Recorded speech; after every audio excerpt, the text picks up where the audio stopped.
कहानी की शुरुआत में हम लेक बोर्डम नाम की एक झील को देखते हैं जिसमें दो लड़कियां नहा रही थी और काफी मस्ती कर रही थी। झील किनारे ही हम एक अनजान लड़के को देखते हैं जो अपनी चाकू की धार को तेज कर रहा था। वो दोनों लड़कियों को बड़ी बेरहमी से ही मार देता है। इसके बाद कहानी कुछ सालों आगे जाती है। हम दो दोस्तों को देखते हैं जिनमें एक का नाम इलियस था। इलियस का दोस्त बताता है कि मुझे क्राइम सीन यानी जहाँ पर हादसे वगैरह हुए होते हैं ऐसी जगहों पर जाने का बहुत शौक है। साथ ही मुझे ड्राउनी और इस तरह की चीजों के बारे में जानने का भी बहुत शौक है। शुरुआत वाली लड़कियों की तस्वीर दिखाते हुए बताता है कि कुछ सालों पहले लेक बोर्डम नामी झील के पास इन दोनों लड़कियों का कत्ल हुआ है। तो चलो हम वहाँ चलते हैं इस बारे में तहकीक करने के लिए, छानबीन करने के लिए, क्योंकि मेरा मानना है कि वो कातिल अभी भी वही झील के पास ही रहता होगा और हम पता लगवाएंगे कि उसने लड़कियों को क्यों मारा। अब क्योंकि इलियस उसका दोस्त है और उसकी बात का इनकार नहीं कर सकता था तो चलने के लिए मान जाता है। इसके बाद हमें कुछ वक्त पहले की कहानी दिखाई जाती है जहाँ आइडा नाम की एक लड़की अपनी फैमिली के साथ बैठकर खाना खा रही होती है। सारे ही लोग दुखी नजर आ रहे थे। फिर तभी अचानक आइडा के डैड उस पर गुस्सा करने लगती है क्योंकि कुछ टाइम पहले किसी ने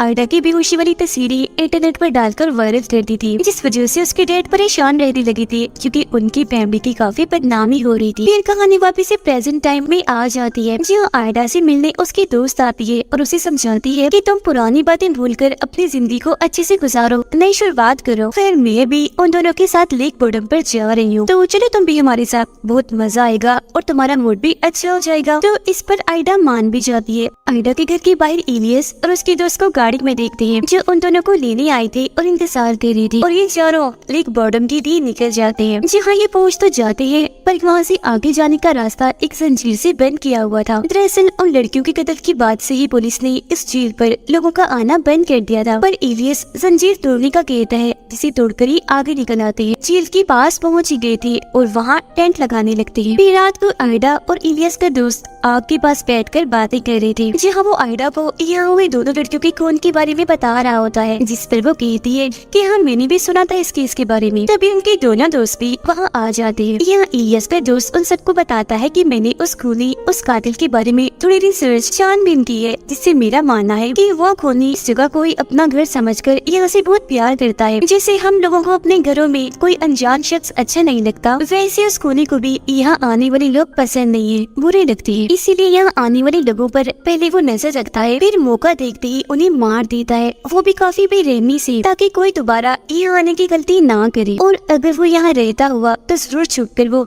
हम पर भी नजर रख रहा होगा।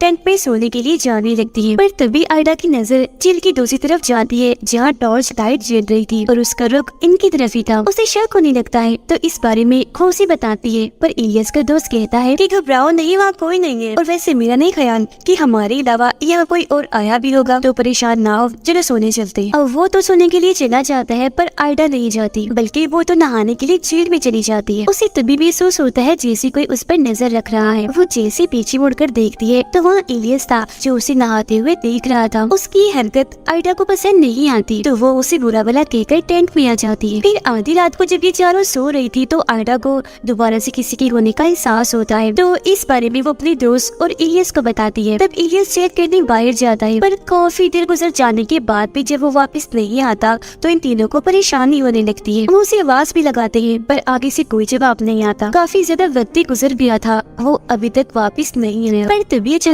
एकदम से इलियस आकर इन्हें डरा देता है। कहना वॉशरूम के लिए आइडा की दोस्त को जाना था तो वो अकेली ही वहाँ से चली जाती है। उसके पीछे पीछे इलियस भी चला जाता है ताकि उसकी हिफाजत कर सके। उनके जाने के बाद जब आइडा और इलियस का दोस्त बातें कर रही थी तो तभी अचानक एक बड़ी सी लकड़ी उनके टेंट पर आकर गिरती है, जिससे वो बहुत डर जाती है। तो वो आइडा को समझाता है कि घबराओ नहीं, ये जरूर इलियस की शरारत है, वो लकड़ी गिराकर हमें डराने की कोशिश कर रहा है। इतना कहकर वो बाहर चेक करने भी जाता है पर वहाँ कोई भी नहीं होता। इसीलिए वो दोबारा टेंट के अंदर आकर आइडा को कहता है कि पक्का ये हरकत इलियस नहीं की है और जब वो वापस टेंट में आएगा तो मैं उसे सबक सिखा कर ही रहूंगा। तभी हम किसी अनजान आदमी को टेंट के बाहर देखते हैं जो चाकू से उस पर वार करके वहाँ से भाग जाता है। आयडा जब उसके मुंह से खून निकलता हुआ देखती है तो काफी डर जाती है और टेंट से बाहर आकर अपने दोस्तों को आवाज लगाकर बुलाने लगती है मदद के लिए। वो दोनों जब आयडा की आवाज सुनते हैं तो फौरन टेंट के पास आ जाते हैं। हालत देखकर काफी घबरा जाती है क्योंकि वो काफी जख्मी खून में लथपथ था। उन्हें कुछ समझ नहीं आती कि किसने किया होगा और अब हमें क्या करना चाहिए। ये तीनों उसकी जान बचाने के लिए जंगल से बाहर जाने लगते हैं। जिस दौरान आयडा की दोस्त गिर जाती है। उसका पैर काफी जख्मी हो गया था, अब वो आगे नहीं बढ़ सकती थी, इसलिए उन दोनों को ही वहाँ से आगे बढ़ने का कहती है। तो वो दोनों ऐसे ही करते हैं, उसे वही छोड़कर मदद मांगने के लिए आगे बढ़ जाती है। रास्ते में इलियस उससे कहते हैं कि काफी वक्त से मैं तुमसे अकेले में बात करना चाह रहा था। जो तुम्हारी बदनामी हो रही थी वो वायरल तस्वीरों वाली, मैंने उसके बारे में छानबीन की थी, जिससे मुझे पता चला कि बेहोश होते वक्त तुम्हारी तस्वीरें किसी ने बनाई ही नहीं, बस तुम्हारी बेइज्जती करने, तुम्हें बदनाम करने के लिए ऐसी अफवाह उड़ा दी। अगर तुम्हें मेरी बातों पर यकीन नहीं है तो कभी तुम्हारी वो तस्वीरें तुम तक क्यों नहीं पहुंची और तो और मेरे पास भी कभी नहीं आई जिस बारे में छानबीन कर रहा था। सिर्फ यही नहीं बल्कि पुलिस को भी तुम्हारी इस तरह की कोई तस्वीर मिली ही नहीं, क्योंकि ऐसी कोई तस्वीरें है ही नहीं। इलियस सब ये सारी बातें बता ही रहा था कि तभी पीछे से कोई नकाब पहना इंसान आकर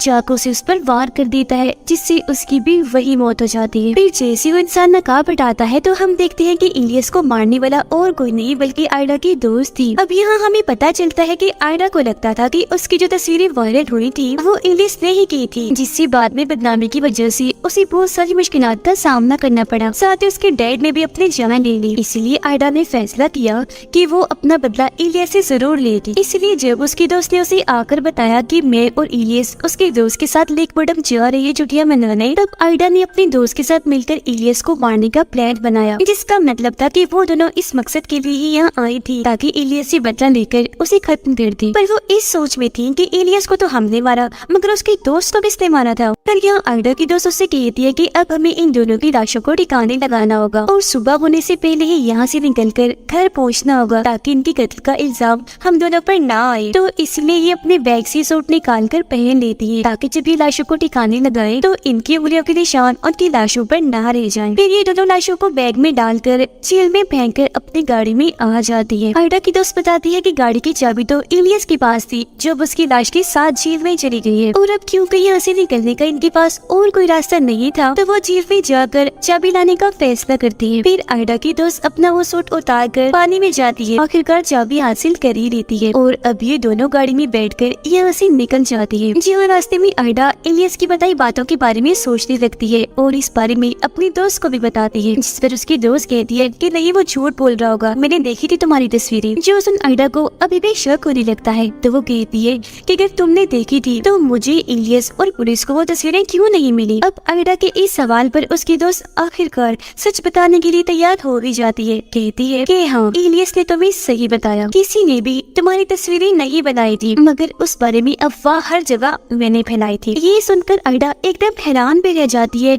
साथ ही काफी टूट भी गई थी क्योंकि उसकी अपने दोस्त ने उसे बदनाम किया था। तो इसीलिए वो उससे पूछ लेती है कि आखिर तुमने ऐसा क्यों किया, मैं तो तुम्हारी दोस्त थी। जिस पर उसकी दोस्त इसकी वजह बताती है कि स्कूल में तुम इलियस के काफी करीब होती जा रही थी, साथ ही जब भी तुम मुझसे मिला करती थी हर वक्त बस इलियस की बातें करती रहती थी, जिससे मुझे लगने लगा कि अगर ऐसा ही चलता रहा तो तुम्हारी दोस्ती इलियस से हो जाएगी और अगर तुम दोनों दोस्त बन गए तो तुम मुझसे दूर चली जाओगी। तो इस वजह से तुम्हें इलियस से दूर करने के लिए मैंने एक प्लान बनाया। तुम जब पार्टी में आई तो मैंने तुम्हारे जूस में दवाई मिला दी जिससे तुम बेहोश हो गई। तुम्हें कमरे में लिटाने के बाद मैंने बाहर आकर तुम्हारी वो तस्वीरों वाली अफवाह उड़ा दी। पर आयडा मैंने ये कभी नहीं सोचा था कि मेरे ऐसा करने से तुम्हारी जिंदगी में इतनी मुश्किलें आ जाएंगी।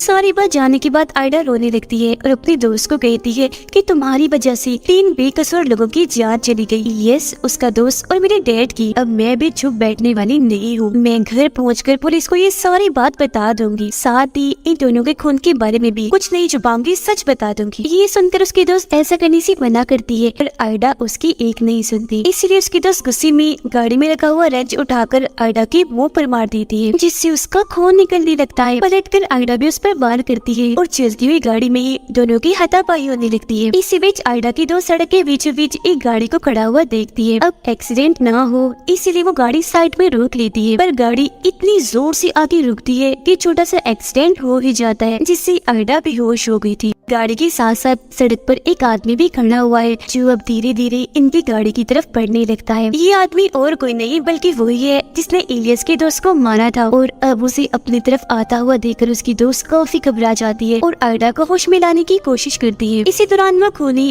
गाड़ी के पास आ ही गया था। टॉर्च मारकर जब वो गाड़ी के अंदर उन दोनों को देखता है तो एक जंजीर से उनकी गाड़ी अपनी गाड़ी के साथ बांध लेता है। उसे टो करने के लिए खींचकर अपने साथ ले जाने के लिए अपनी गाड़ी में बैठकर काफी तेज स्पीड में गाड़ी चलाकर उनकी गाड़ी को भी वहाँ से ले जाने लगता है। अब तक आयडा को भी होश आ गई थी। दोनों काफी डर जाती है और इस मुसीबत से कैसे निकलना है इस बारे में सोचने लगती है। तब उसकी दोस्त कहती है कि तुम गाड़ी के पीछे वाले दरवाजे से कूद जाओ, बाद में मैं भी ऐसे ही करूंगी। और अब जैसे आयडा पीछे आकर कूदने ही वाली थी कि तभी एकदम से उनकी गाड़ी उछलकर पलट जाती है। अब उनका काफी बुरा एक्सीडेंट हो गया था जिस वजह से दोनों ही लड़कियां काफी जख्मी हो जाती है। उस कातिल की गाड़ी भी रुक गई थी इसलिए वो दोबारा से उनकी तरफ आने लगता है। अब तक आयडा को भी होश आ गई थी। वो अपने दोस्त को भी होश में लाकर वहाँ से भागने का कहती है पर उसकी दोस्त आयडा को अकेले यहाँ छोड़कर जाने से मना करती है, जिस पर आयडा उसे समझाती है कि मैं बहुत जख्मी हूँ, तुम्हारे साथ नहीं आ सकती, प्लीज जाओ यहाँ से, भाग जाओ। अब उसकी ये बात सुनकर आखिरकार वो मान ही जाती है। जंगल की तरफ भागने लगती है। उसे खूनी ने भी देख लिया था तो वो अपने डॉग को उसके पीछे लगा देता है। यहाँ हमें इस खूनी का चेहरा दिखाया जाता है जो और कोई नहीं बल्कि वही आदमी है जिसे हमने शुरुआत में भी देखा था, जिसने उन दोनों लड़कियों का भी खून किया था। असल में इलियस के दोस्त ने जो अफवाहें इस जंगल और इस खूनी के बारे में सुनी थी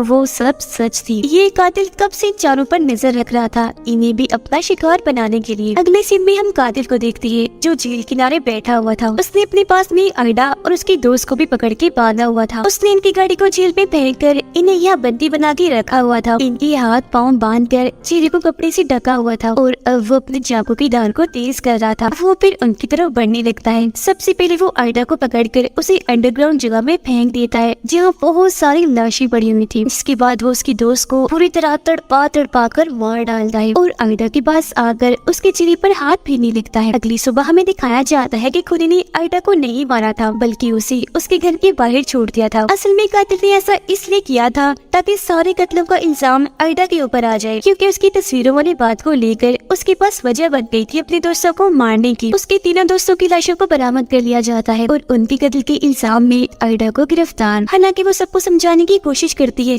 कि मैंने ये सब नहीं किया बल्कि लेक बोर्डअप के कातिल ने किया है, पर कोई भी उसकी बात पे यकीन नहीं करता और उस बेकसूर को ही दोषी ठहराया जाता है, जबकि असली कातिल इस तरह से बच गया था और अब भी आजाद घूम रहा था। फिर इसके बाद हम कुछ दोस्तों को उसी झील के पास देखते हैं जो पार्टी करने के लिए आए थे, जो हर बार की तरह खूनी ईद पर भी छुप के नजर रख रहा था। अब ये ग्रुप ही उस कातिल का अगला टारगेट है और इससे भी हैरत वाली बात कि ये एक सच्ची कहानी थी। और इसी के साथ ये फिल्म इधर ही खत्म हो जाती है।